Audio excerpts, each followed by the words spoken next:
Assalamualaikum warahmatullahi wabarakatuh. Alhamdulillah. Alhamdulillahi rabbil alamin.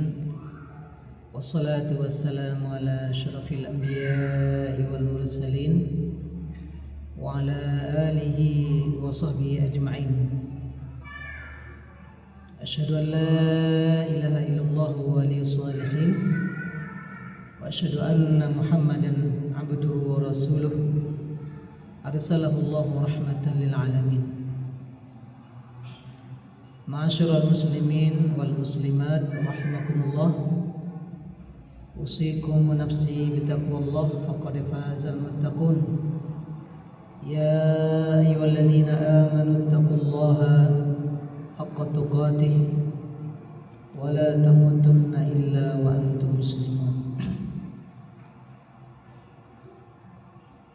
Allahumma hdina li ahsanil akhlaq la yahdina li ahsaniha illa ant wasrif anna sayyi'aha wa la yasrif anha sayyi'aha illa ant.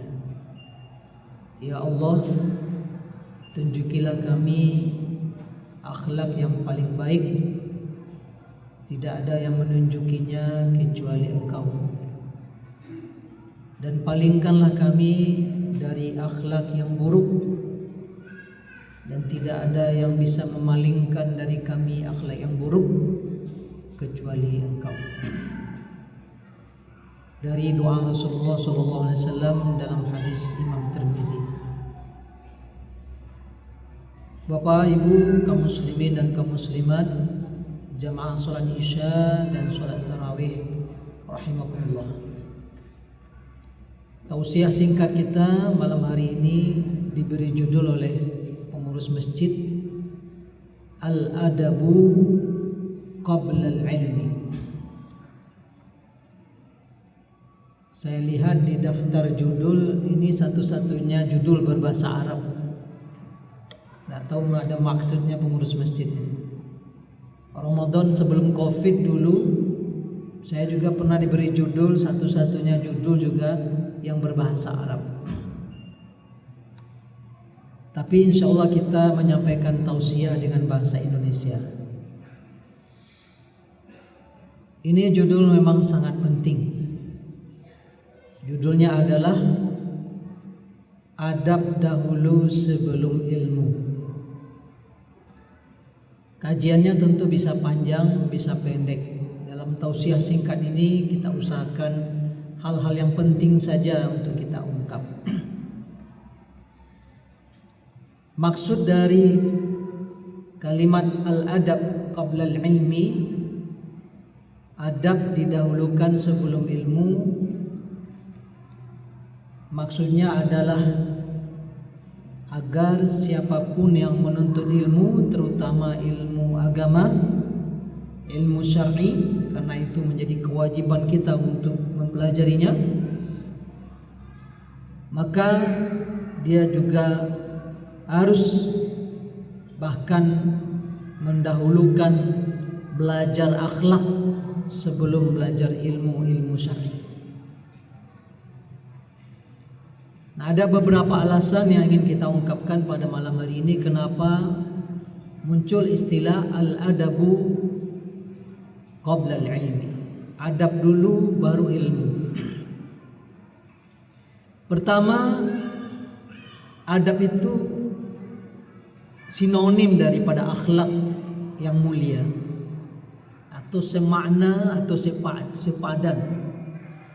Walaupun nanti kalau dirincikan secara ilmiah tentu akan ada pengkhususan, pengumuman dan sebagainya. Namun secara global Bapak Ibu kaum muslimin dan kaum muslimat, dapat kita katakan adab itu sepadan atau semakna dengan akhlak mulia.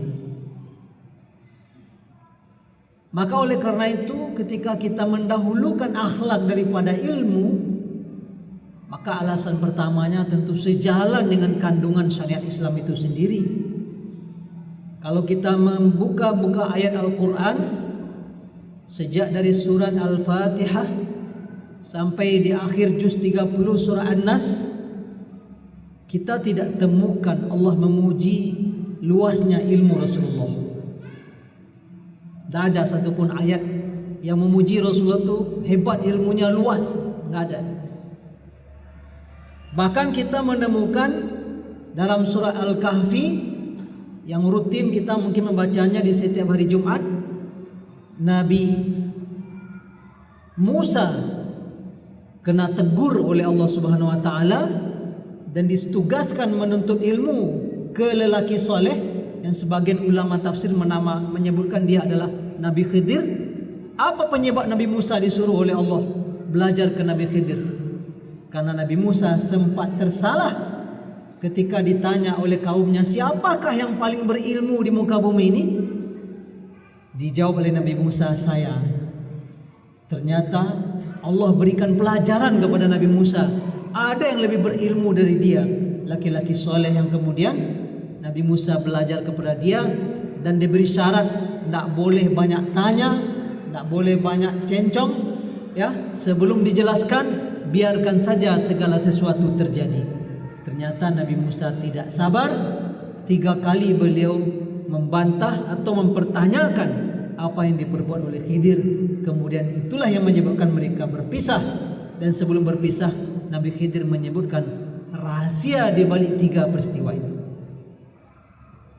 Tapi kalau kita buka ayat-ayat Al-Quran, salah satunya dalam surah Al-Qalam, Allah memuji akhlak Rasulullah. Wa innaka la'ala khuluqin azim.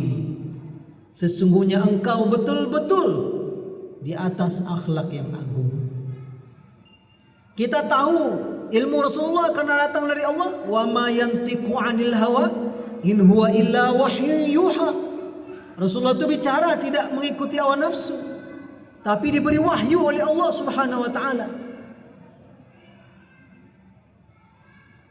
Tidak diragukan keunggulan ilmu beliau.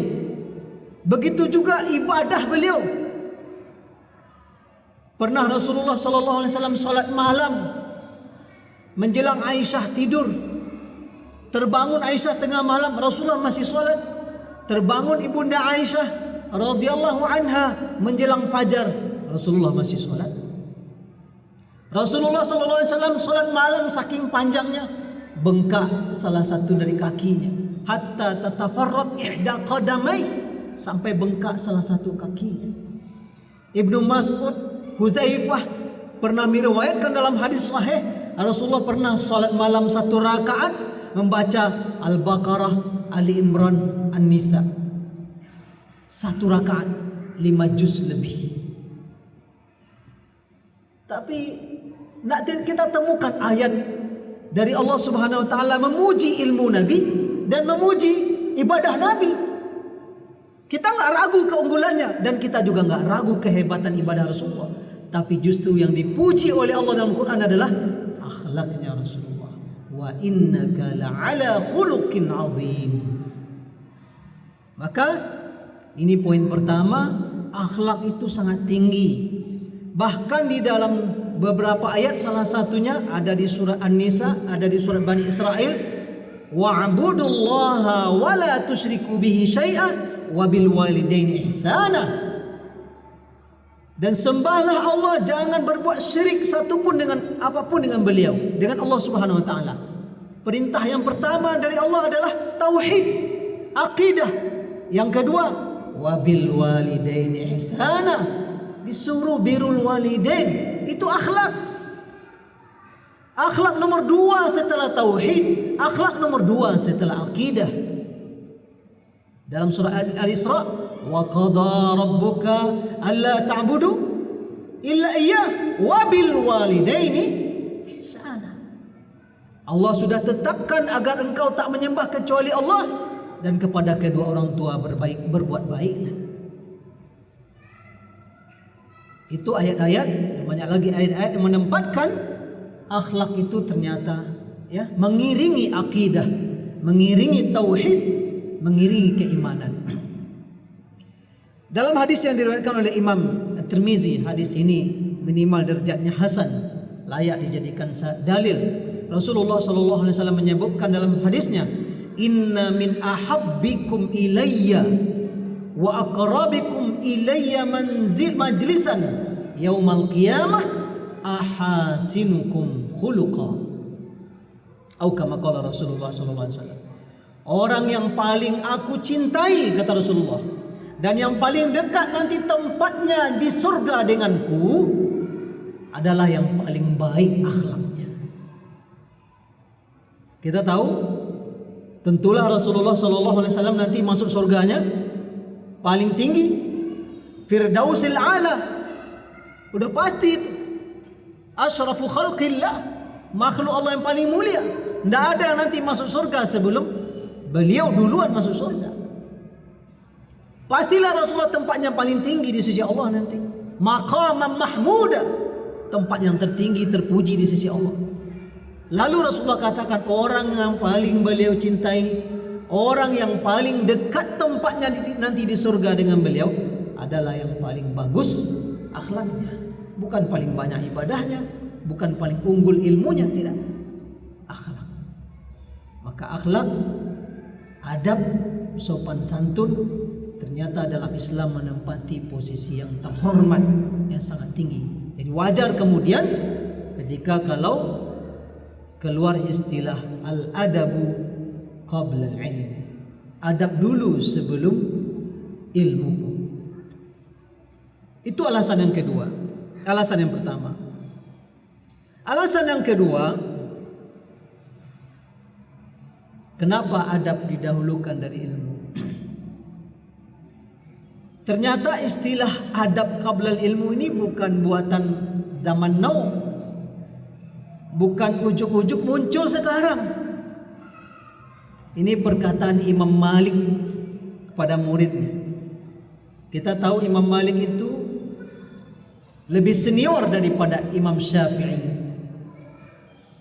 Di tahun Imam Malik wafat, Imam Syafi'i baru lahir atau baru mulai baru. Apa kata Imam Malik kepada murid-muridnya? Ta'allamil adaba qabla an tata'allamal ilma. Belajarlah dulu adab sebelum kalian belajar ilmu.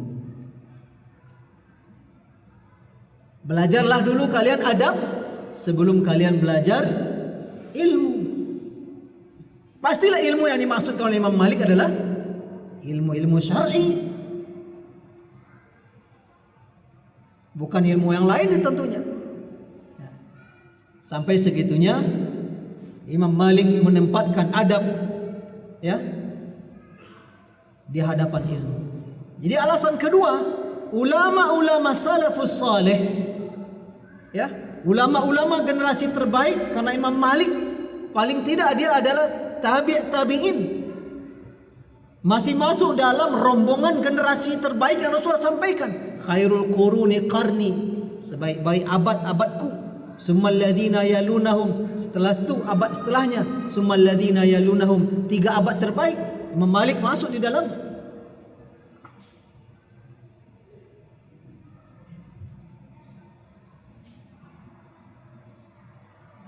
Dalam kitab Syiar Alam Nubala, Imam Az-Zahabi mengutip kalimat dari muridnya Imam Malik, Abdullah bin Wahab. Apa kata beliau? Ma naqalna min Malik, ma naqalna min adabi Malik aktsara mimma ta'allamna min ilmihi. Ini murid Imam Malik ini mengatakan, apa yang kami dapatkan dari akhlaknya Imam Malik jauh lebih banyak dari apa yang kami dapatkan dari ilmunya. Jadi murid-murid Imam Malik ini belajar adab dulu dengan Imam Malik sebelum mereka belajar berbagai ilmu pengetahuan, khususnya ilmu-ilmu syar'i. Imam Ibnul Mubarak ya, yang dikenal dengan Imamul Haramain, imam di Mekah, imam di Madinah, imam yang selevel juga dengan Fudail bin Iyad, seniornya tabi'in. Imam Ibnul Mubarak ini, Abdullah bin Mubarak, setahun berjihad, setahun berhaji dia. Maka dia katakan, ta'allamna al-adaba 30 aman wa ta'allamna al-ilma 20. Kami belajar adab itu 30 tahun, sedangkan belajar ilmu 20 tahun.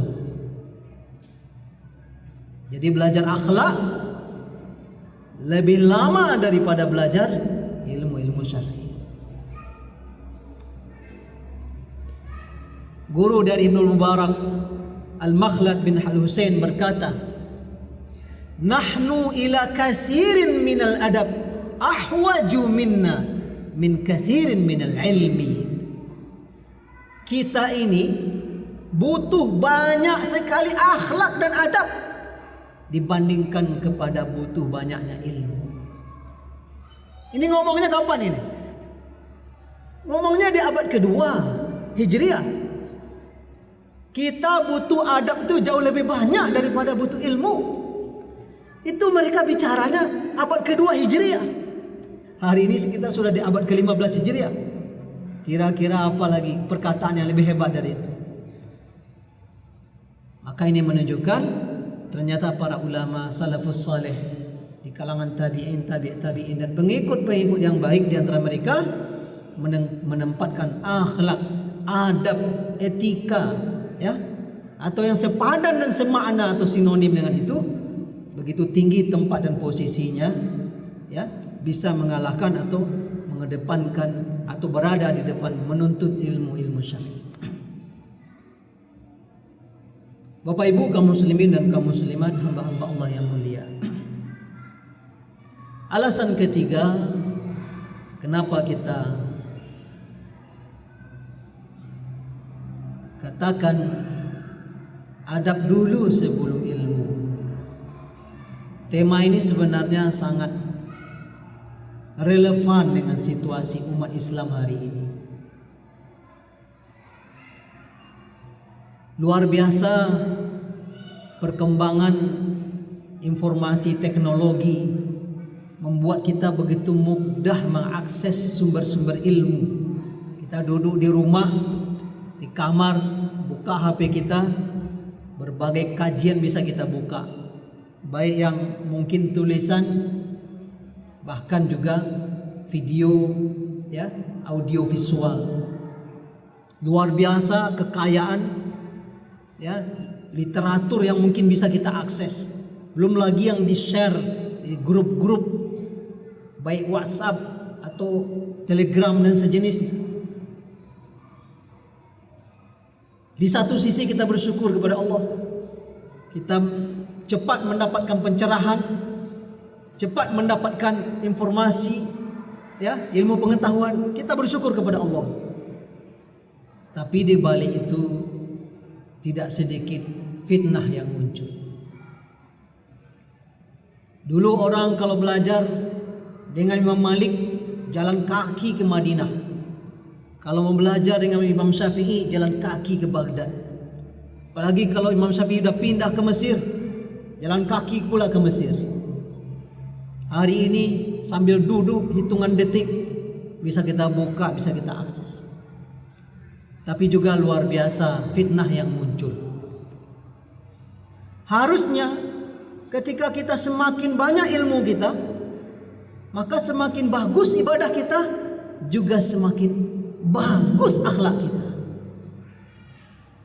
Kalau ada orang yang ilmunya luar biasa, ibadahnya juga luar biasa, tapi tiba-tiba akhlaknya tidak bagus.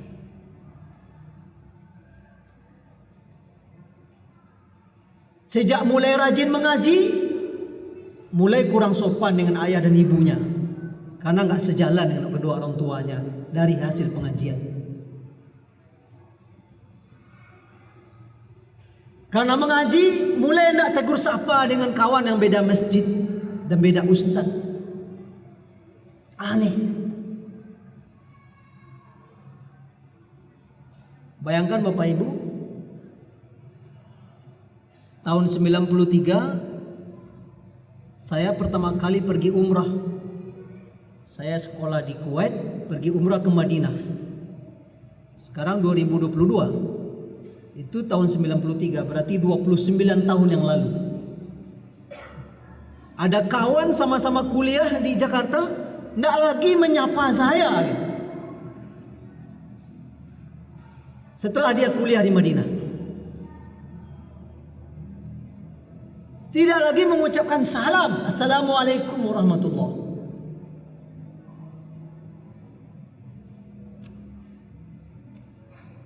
Dan itu sudah nular ke kita di sini hari ini. Kita hanya senyum ke kawan sama pengajian, yang beda pengajian, wajah datar. Bahkan kalau beda ustaz ngasih pengajian, selesai salam salat sunat, keluar dari masjid. Banyak. Kalau bukan ustaz dia yang ceramah, keluar dari masjid setelah salat sunat.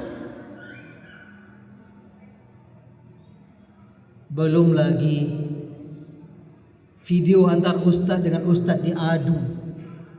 Potong sini, diadu. Ini menjawab, ini membantah. Dulu waktu saya kuliah di Timur Tengah, buku kecil bantahan terhadap buku ini. Lalu keluar pula buku bantahan terhadap bantahan. Yang habis uang umat Islam membeli buku itu. Itu 30 tahun yang lalu saya mengalami. Hari ini berpindah dia ke negeri kita. Saya kira memotong-motong video ustaz diadu bantahan itu tidak berakhlak.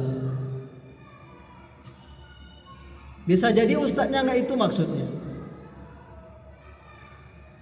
Kalau ya mungkin ustaznya dipertemukan di satu majelis beradu argumen, tapi menurut saya itu juga tidak pas. Karena para penonton tidak punya ilmu cukup untuk menentukan siapa yang kuat dalil antara keduanya. Apa penonton lebih hebat dari ustaznya? Tidak. Itu cocoknya di ruang majelis muzakarah, majelis ulama. Dulu saya ketika masih berada di MUI Sumatera Barat, kita muzakarah di Solo tahun 2005-2006. Salah satu yang kita muzakarahi, karena waktu itu agak marak di Kota Padang ini sholat duha berjamaah. Maka dibahas oleh MUI Sumatera Barat, waktu itu kita di Solo melaksanakannya, membahas tentang sholat sunat yang berjamaah. Salah satunya sholat duha. Ternyata dalam kajian dan setelah digali semua hadis-hadis, bertemu dalil Rasulullah pernah sholat duha berjamaah.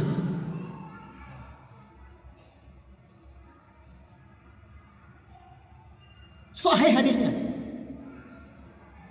Ketua MUI kita yang sekarang, waktu itu masih ketua komisi fatwa, ikut dalam majelis itu. Hanya yang berbeda adalah Rasulullah tidak pernah mengumpulkan para sahabat ramai-ramai sholat duha. Yang terjadi waktu itu di Kota Padang, dikumpulkan ramai-ramai. Itu yang menjadi perdebatan. Tapi secara dalil ada hadis sahih Rasulullah sholat duha berjamaah. Nah ini kan hanya level ulama yang bisa mengkajinya. Kalau supporter yang menilai, sudah kita berperang. Masing-masing supporter mendukung ustadznya masing-masing. Terkotak-kotaklah kita ini.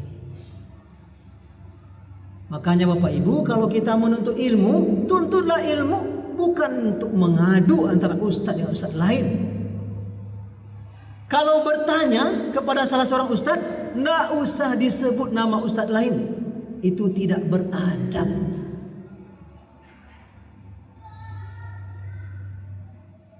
Tidak sopan. Ustadz ini mengatakan begini ustadz. Bagaimana pendapat ustadz? Mesti diadu ustadz itu. Berarti kita para pencari ilmu ini lebih butuh kepada sopan santun. Apalagi dengan era ini hari ini, di screenshot jawaban seorang ustadz, di share ke ustadz yang lain, minta pula pendapat ustadz itu.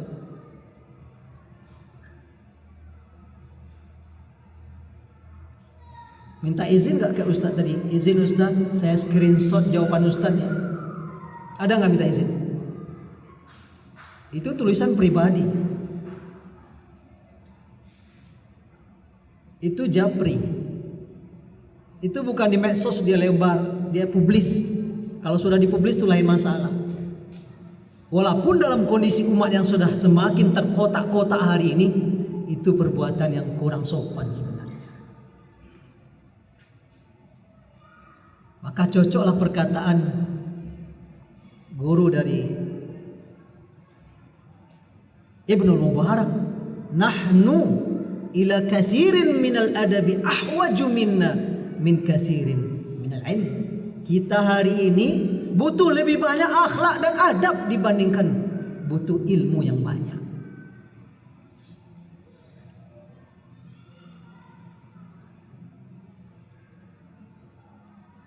Sungguh suatu kesedihan Bapak Ibu. Bertepuk tanganlah komunis, Syiah, aliran-aliran sesat. Santai aja. Hari ini mereka tidak tersentuh. Justru yang berdebat Ahlus Sunnah wal Jamaah.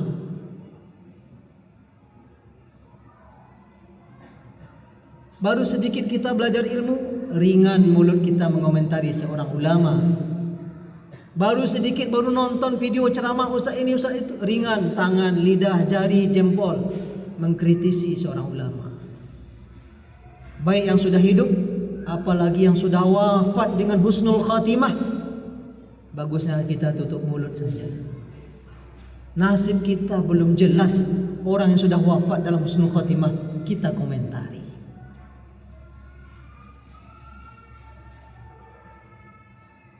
Maka setelah alasan pertama, dalil-dalil Al-Quran dan hadis menunjukkan betapa prioritasnya akhlak, prioritasnya adab dan etika. Sikap para ulama salafus saleh, bahkan sampai ulama hari ini, ya, mereka saling menghormati. Perbedaan pendapat, perbedaan ijtihad itu tak bisa dihindarkan. Generasi terbaik di kalangan sahabat masih hidup Rasulullah SAW, mereka pun tak terlepas dari perbedaan pendapat. Abu Bakar dan Umar tak sependapat dalam menyikapi tawanan perang Badar. Abu Bakar butuh waktu meyakinkan Umar untuk menerima sikap dalam pengumpulan Al-Quran, dibukukan jadi satu. Begitulah para sahabat. Ada perbedaan-perbedaan cara pandang, ijtihad dan sebagainya. Tentu generasi-generasi setelah itu punya peluang untuk tetap berbeda juga sangat besar, karena generasi setelah itu bukanlah generasi yang lebih baik daripada generasi para sahabat. Dan betapa banyak permasalahan yang kita gaduhkan. Awal Ramadan kita bergaduh perbedaan hisab dan ru'yah. Menurut saya sudah, mari kita beribadah saja lagi. Tidak usah buka file lagi terkait bulan sudah tinggi, belum tinggi dan sebagainya. Sudahlah, siap beramal. Nanti yang mengumumkan biar bertanggung jawab di hadapan Allah. Nanti menjelang akhir puasa ini kembali pula berdebat, bolehkah zakat fitrah pakai uang atau tidak. 30 tahun sudah letih pula kita dulu waktu mahasiswa berdebat ini, 30 tahun yang lalu.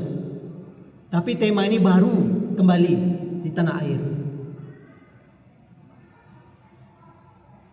Nanti berbeda pula, mudah-mudahan Idul Fitri kita sama. Nanti Idul Adha lagi. Datang Natal berdebat pula lah umat Islam, bergaduh lagi umat Islam tentang selamat Natal dan tidak. Pokoknya apa saja momen kita yang bergaduh, senang orang melihatnya.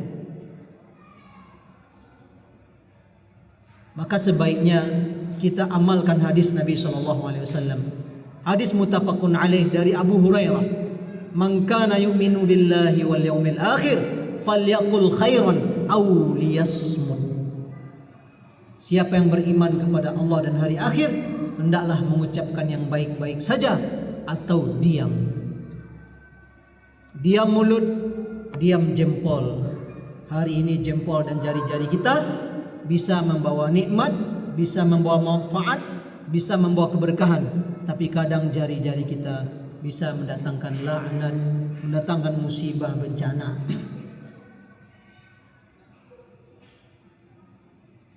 Mungkin kita bisa mengambil pelajaran.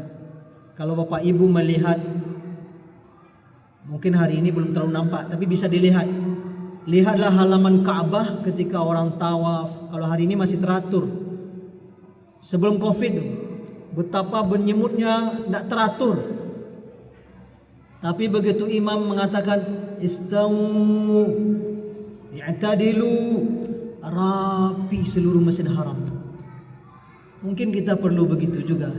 Diam, berkatalah yang baik. Mungkin berkuranglah PR kita, berkurang perdebatan kita. Allah menjanjikan rumah di tengah surga bagi orang yang meninggalkan berdebat walaupun dia yang benar. Begitu dalam hadis Nabi SAW. Saya mengajak diri saya sendiri, mari kita terus perdalam juga ilmu kita tentang akhlak, tentang etika, tentang adab. Sejalan juga kemudian kita memperdalam ilmu-ilmu syar'i kita. Bila ilmu kita bertambah, ibadah kita juga bertambah, kemudian kita semakin santun, semakin peduli, semakin ramah, semakin mudah senyum, tenggang rasa, lapang dada, husnuzon, maka kita dalam kebaikan. Tapi kalau kebalikannya, na'udzubillah, kita khawatir ilmu yang kita tuntut, ilmu yang kita pelajari, ibadah yang kita perbanyak, jangan-jangan belum semata-mata karena Allah Subhanahu wa taala. Demikian barangkali yang bisa saya sampaikan. Aqulu qouli hadza astaghfirullah li wa lakum wa li sa'iril muslimina wal muslimat wal mu'minina wal mu'minat fastaghfiruhu innahu huwal ghafurur rahim. Wallahu a'la wa a'lam bissawab. Assalamualaikum warahmatullahi wabarakatuh.